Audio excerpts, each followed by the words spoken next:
You have probably heard about the genetic condition albinism. You might just think that it means the people who have it have white skin, white hair, and red eyes. The truth is, albinism is much more complicated than that, especially for the people in the African nation of Tanzania. According to one albinism advocacy group, more than 100 albinos have been attacked in Tanzania since 2006, and 71 have died as a result. The reason behind this violence is that many Tanzanians believe that people who suffer from albinism are magic. Other Tanzanians believe that albinos are ghosts, and that the families they are born into are cursed forever. Some families will even kill their albino children because they view them as a disgrace. Ultimately, this means that most albinos never feel safe. They live in constant fear of hunters, discrimination, and even their own families. Today I will explain to you what albinism is and the violence that takes place against men, women, and children with albinism in Tanzania. I will also be explaining the steps that are being taken to help these people. I will begin by explaining the condition of albinism. Albinism is an inherited condition that results in little or no production of the pigment melanin. The type and amount of melanin that your body produces determines the color of your skin, hair, and eyes. In most types of albinism, the person must inherit 2 copies of a mutated gene, one from each parent, to have the condition. If the person has only 1 gene, then they won't have the disorder. People with albinism look different than most because of the lack of pigment in their skin, hair, and eyes. The most recognizable form of albinism results in milky white skin, but their skin can actually range from light brown to white. Albino's hair can vary from snow white to brown to a golden yellow or even a reddish color. A common misunderstanding is that albinos have red eyes, when actually their eyes are a very light blue and sometimes even brown. The lack of pigmentation in the irises, or colored part of the eye, makes them seem somewhat translucent. Because of this translucent effect, some very light colored eyes may appear red in some lighting. The eyes appear red because light is reflected off the back of the eye and passes back out through the iris again. Now that you know a little bit about albinism, I will tell you how the people in Tanzania are affected by it. Tanzania has one of the highest rates of albinism in the world. The Associated Press reports that almost 1 in every 1,400 Tanzanians suffer from the condition, compared to about 1 in 20,000 worldwide.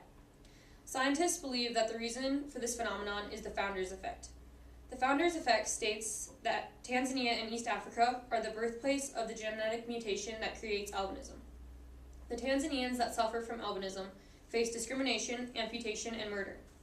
African witch doctors believe that albino body parts are magic. The witch doctors will hunt and sometimes kill or amputate limbs of albinos and then use their body parts to make potions to sell to people who believe they will bring good luck. For example, a miner might buy a potion and then pour it on the ground where he wants to find minerals. Some fishermen even believe that if they weave albino hair into their fishing nets, then the fish will be attracted to the golden glimmer. Some Tanzanians believe that albinos bring good luck. Others, though, believe that they bring bad luck and misfortune. Some Africans believe that a woman who has an albino child has been cursed and that the whole family will suffer from bad luck.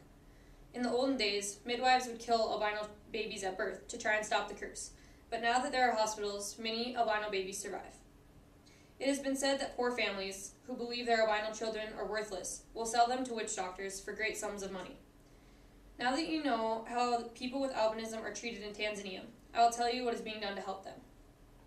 Under the Same Sun is a charity looking to improve the lives of people with albinism in Tanzania. Under the Same Sun has begun to educate the African people about albinism. They teach that albinism is not contagious and that it is okay for employers to hire albinos.